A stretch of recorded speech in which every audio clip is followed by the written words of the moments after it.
All right, so we have, it's 7 o'clock, we have a forum, so we're going to go ahead and get started. In attendance, we have David, Mindy, Tiffany, Greg, Tom, and Steve. Right now, this is an opportunity for citizens to address the board. Do we have anybody here to make a presentation? No. Okay. So we will move on to regular session. Item number 1, take action regarding the approval of the board minutes dated May 17th. Did everybody get a chance to look at those? Yep. Yes. Any changes? Nope. No. I make a motion to approve the board minutes. I'll second. All right, Mindy motion, Greg second, all in favor? Aye. It is unanimous. All right, item 2, discuss and provide updates regarding projects at the parks and ongoing rec programs. Can I ask a question real quick before we start? Yes, ma'am. Updates. Looking at the minutes and remembering the meeting last time, there was a agenda item that was asked to be put on this meeting, and it was to discuss about creating an account for the funds received from baseball tournaments. Just wondering why it's not on here. Correct, yeah. I'm going to need more time to discuss it with our finance director. That's all. We can add it for the next one for sure. Do you want to go with parks first? Yes, ma'am. Okay. Our baseball tournament that was scheduled between June 25th and 30th, unfortunately had to be cut short due to weather. It rained on the third day, about halfway through it. That was pretty unfortunate. We were having a good time actually hosting the event. I want to let the park board know we brought in approximately $10,000, just a little over $10,000 for 2.5 days, which in revenue, and just under $5,000 in concessions. So that was a good turnout. Although our sports seasons are over, the registrations are open for soccer, baseball, and football, and so we're waiting on those registrations to open our bar season. We are planning a disc golf clinic at Trophy Club Park. That's in the works, and we're hoping to do that by late August on a Saturday morning. The event will be for free. We're still working on logistics as far as what time and how to break up the groups and whatnot. So we'll be meeting with that group here shortly. Our staff continues to treat the damaged trees from the February storm. Fortunately, they took a bigger hit than what we anticipated, but they seem to be bouncing back quite often. So we're fertilizing them, we're treating them as we should, and they're coming back, but it's a very slow process. Quick update: we did provide the sports agreements to the council sports subcommittee. They do have that, and we have tentative meetings in place as well with the association and the sports subcommittee as well.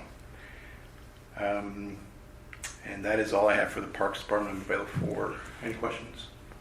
How is that affecting the fall season?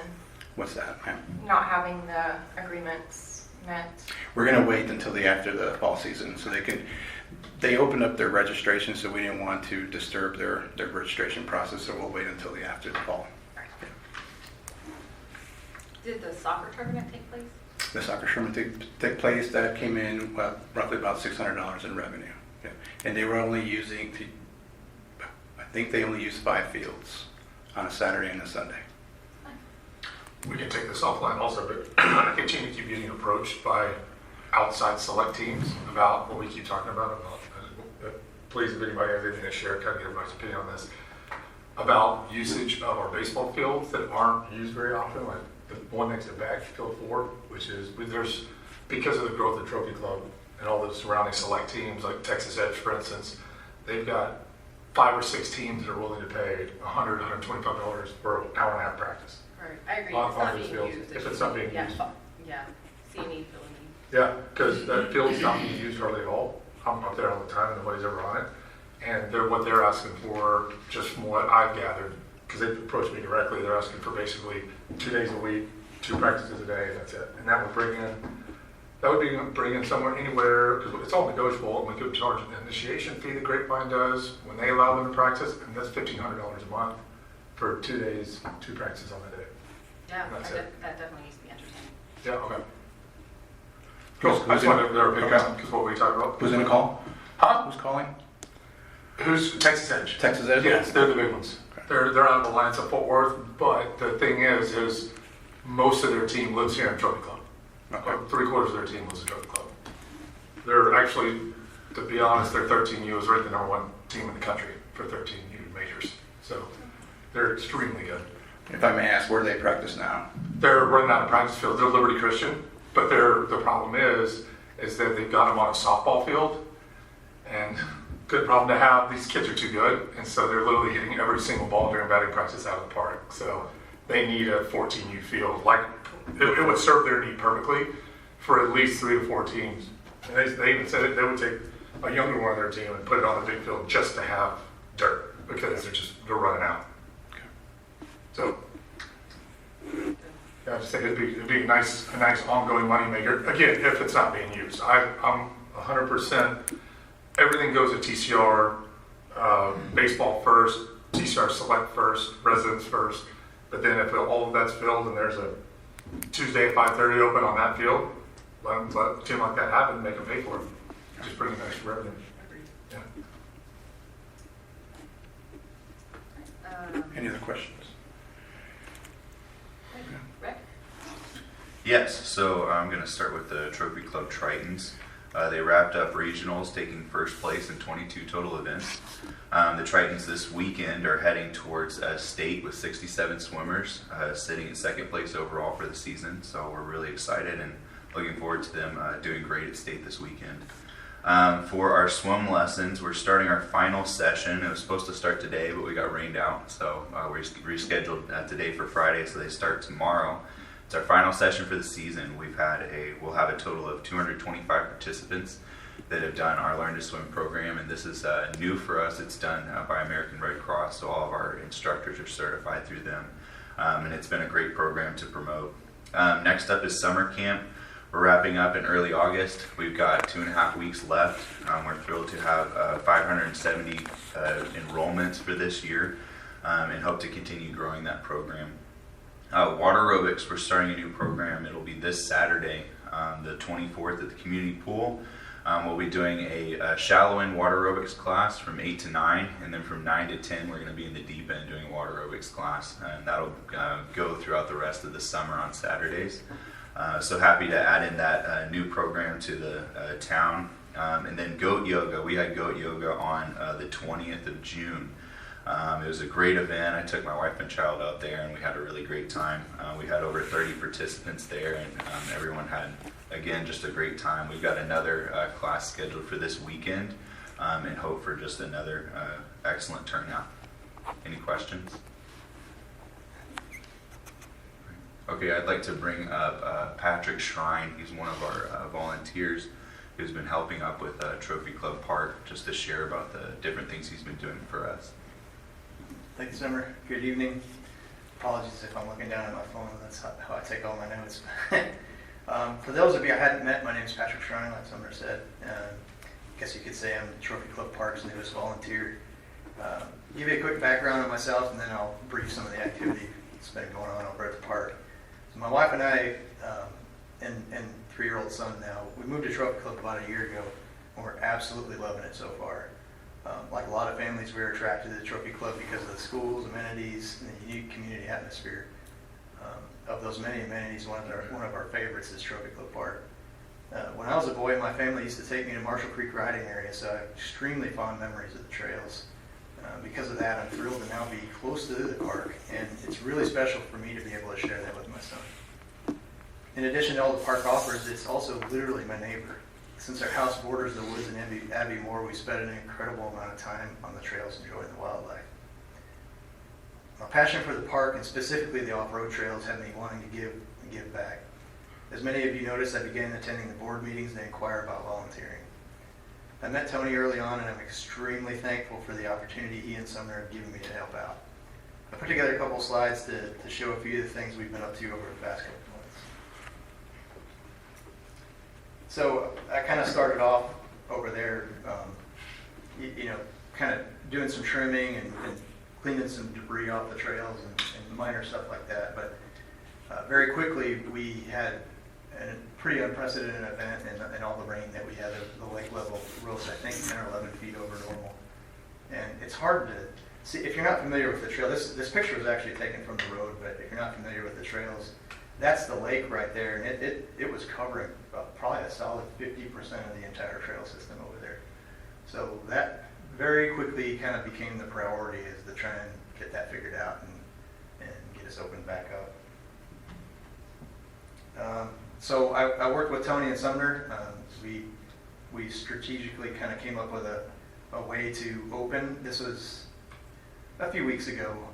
The challenge was that the water was receding. This is kind of a map we threw together, and you can kind of see the areas where the flooding was. And this is actually chopped off probably a third of the trail system down below here.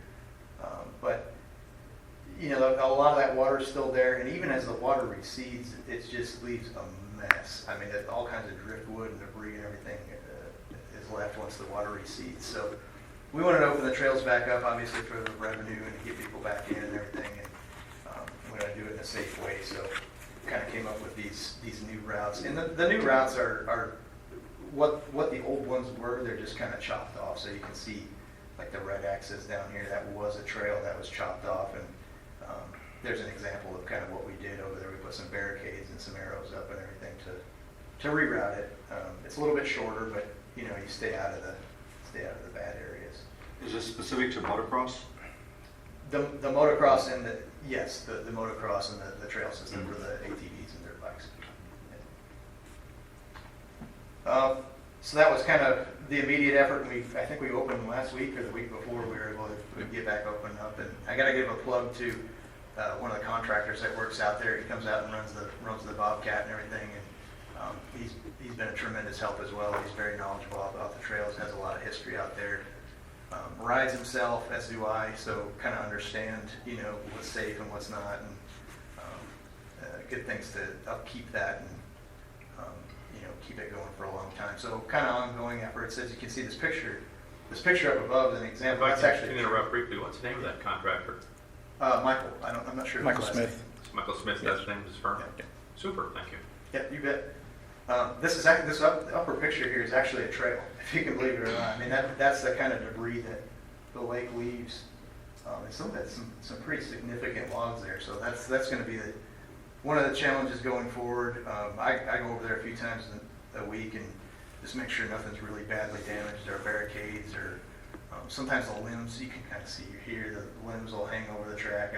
I'll trim that, or cut the grass or whatever. But that's kind of the ongoing efforts, and of course, you know, open dialogue with Tony and Summer. Anything they need, you know, I live very close by, so easy for me to get over there.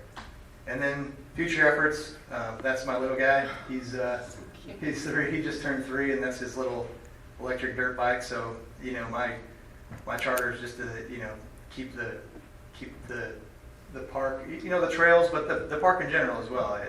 We love everything about it. Just keep it great for our future generations to come. Is that a two-wheeler? Yes.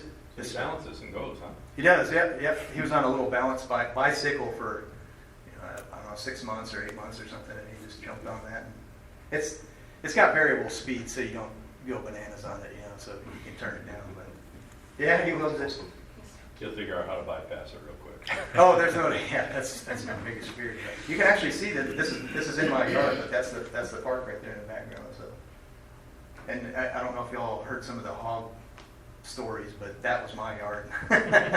We had the hog guys come out. That's pretty interesting. So, yeah, appreciate the opportunity to help. Really do. Thank you. Thank you for everything you're doing.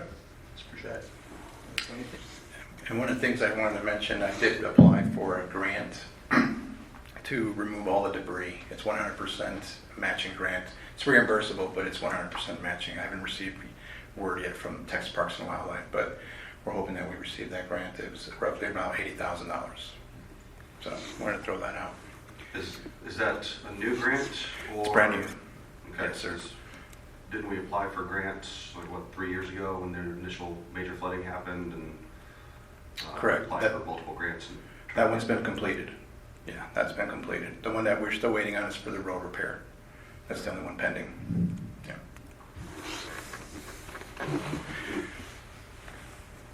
Just wanted to provide the park board with a brief update on the 4th of July.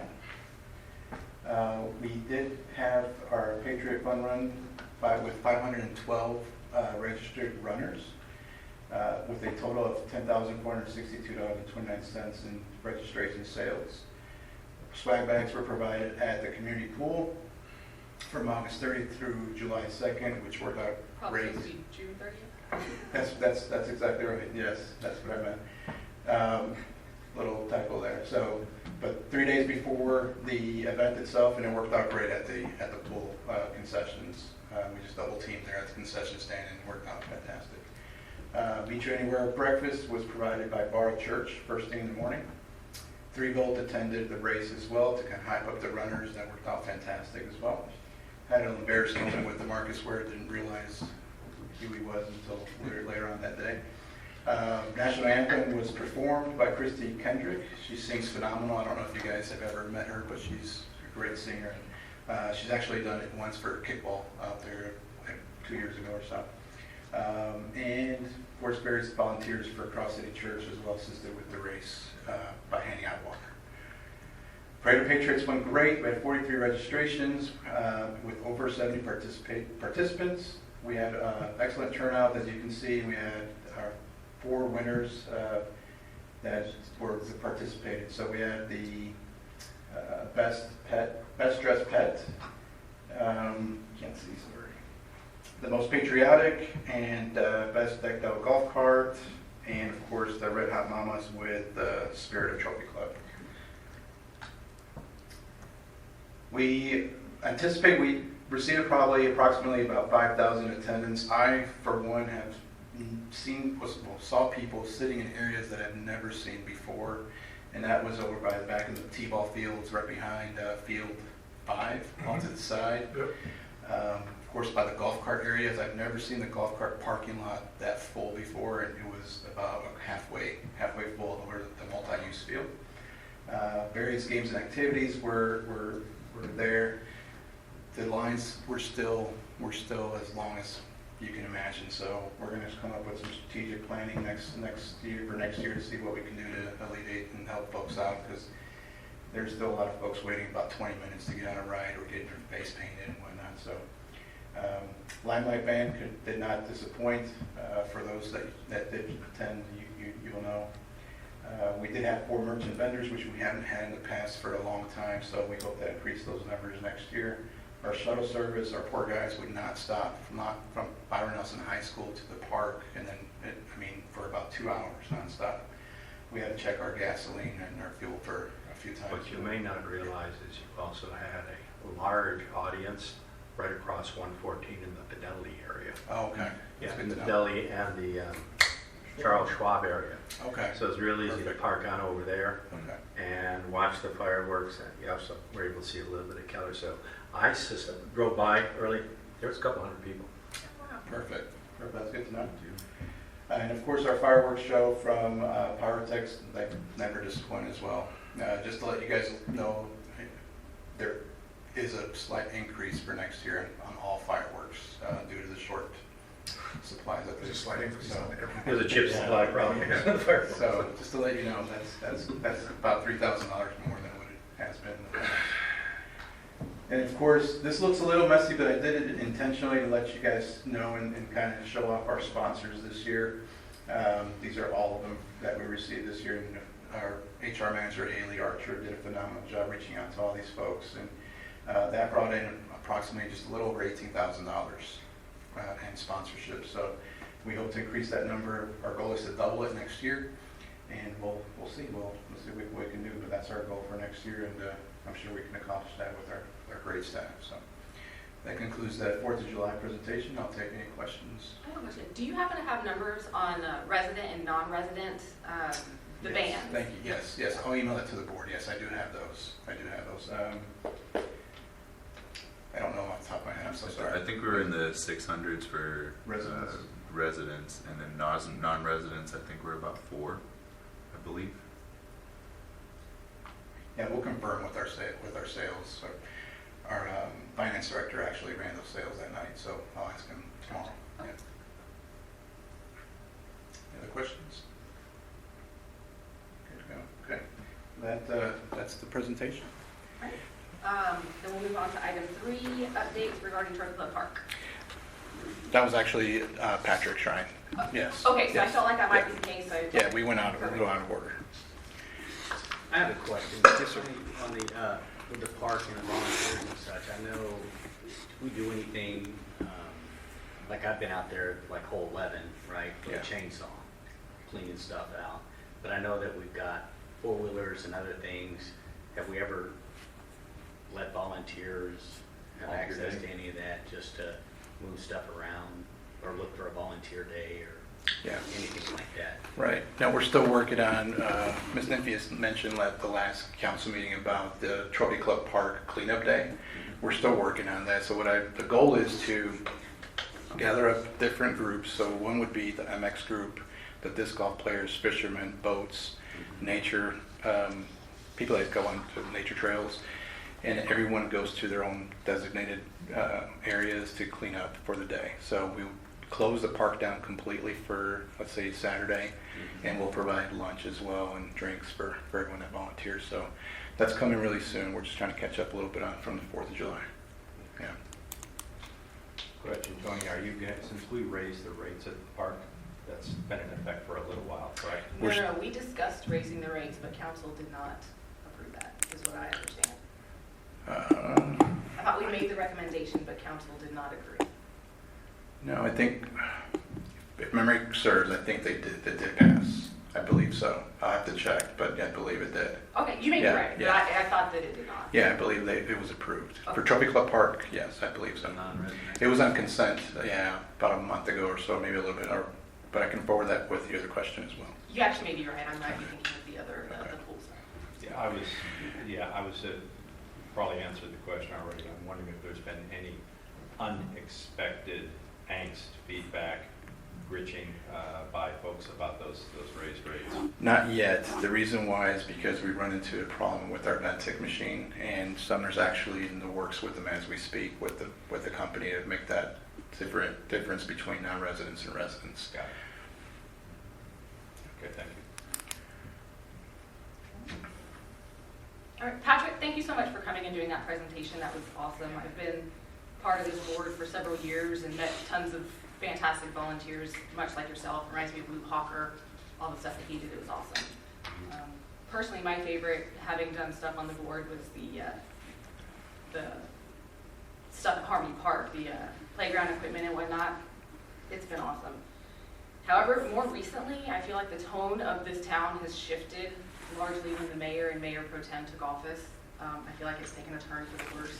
Therefore, tonight is actually going to be my last Parks Board meeting. I'm going to be stepping down.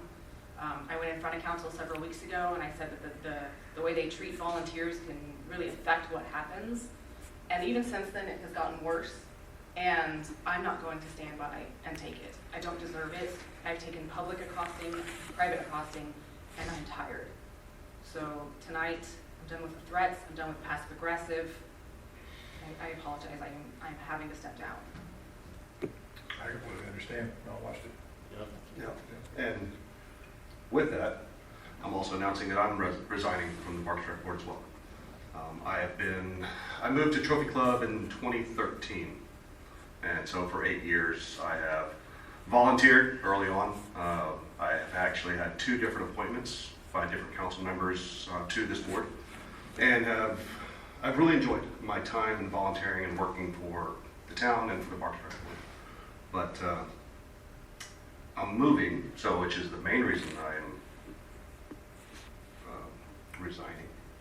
But I'm disappointed because I have not seen such disconnect between what I think is volunteers from the town to give our opinion and direction on the way things should be led and suggestions to the town.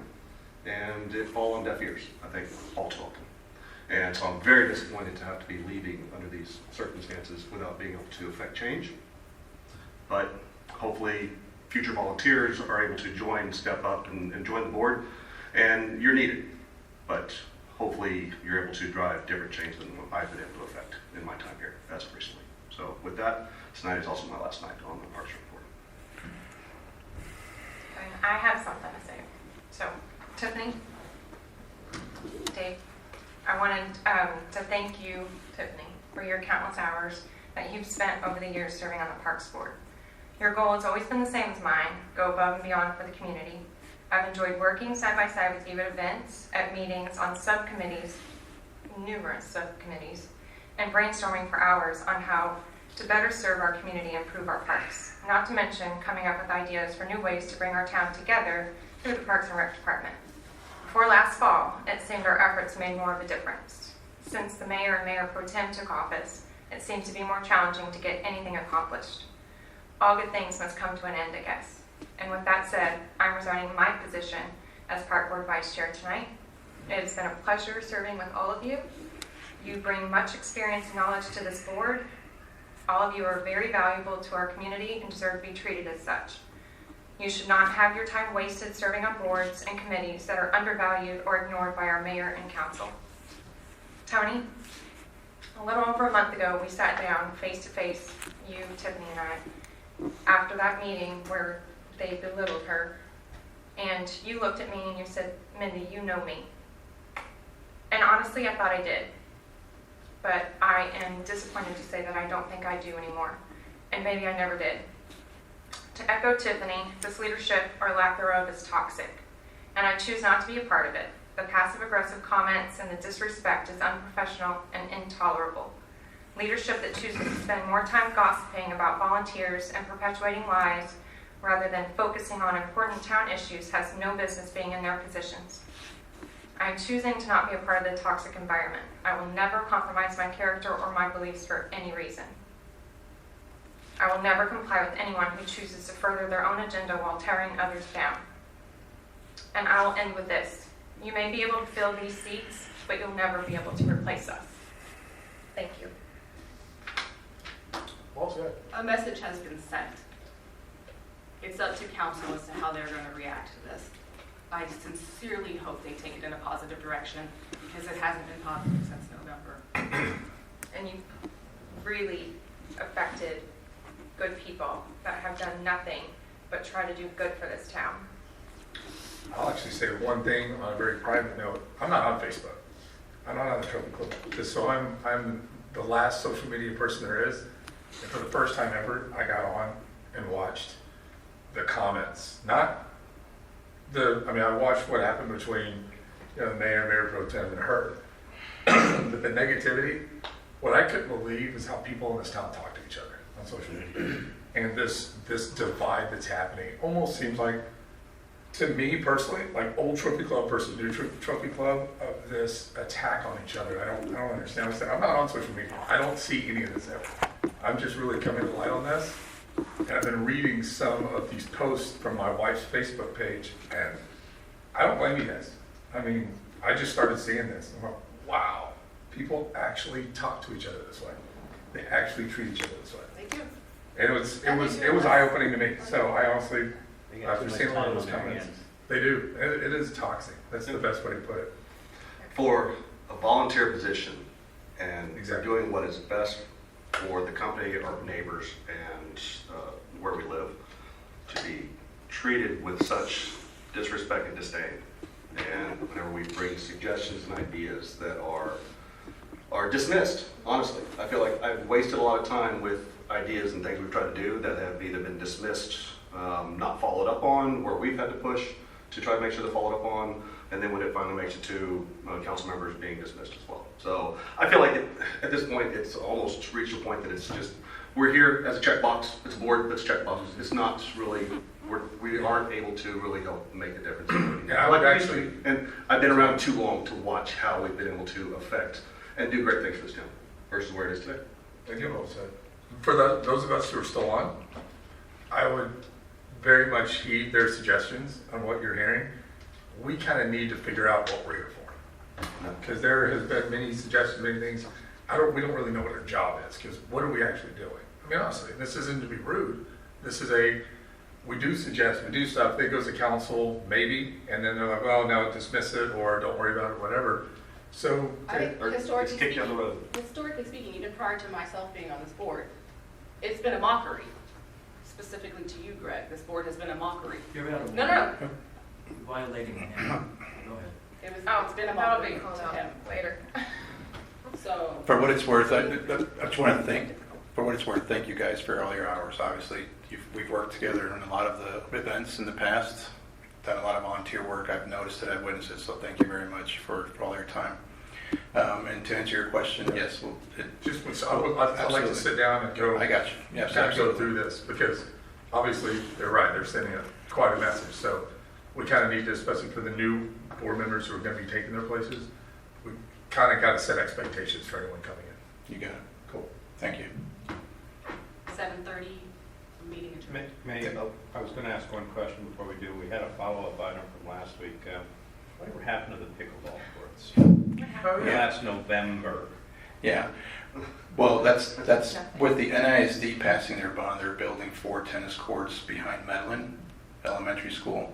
So we're going to wait until see how that traffic affects our Independence Park courts before we spend a lot of money on pickleball courts. Where are they? Hold on. But at that last council, 2 council meetings ago, you suggested that they push pause on the whole thing and That's not correct. even break ground on it. So That's correct. as far as the Yeah, future of the you're aware of pickleball that. courts, it's a giant question mark. Kick the can down the road. Yeah, did we ever hire the consultant? We did. Yeah. Yes, Have we gotten feedback from that consultant? Yes, that's correct.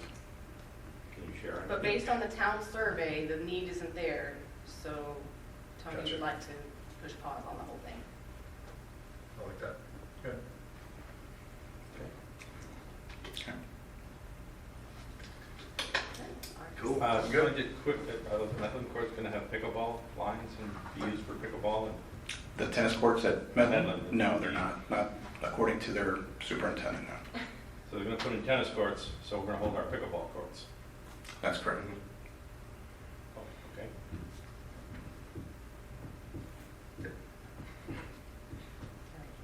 Meeting adjourned. Yeah. Everybody have a great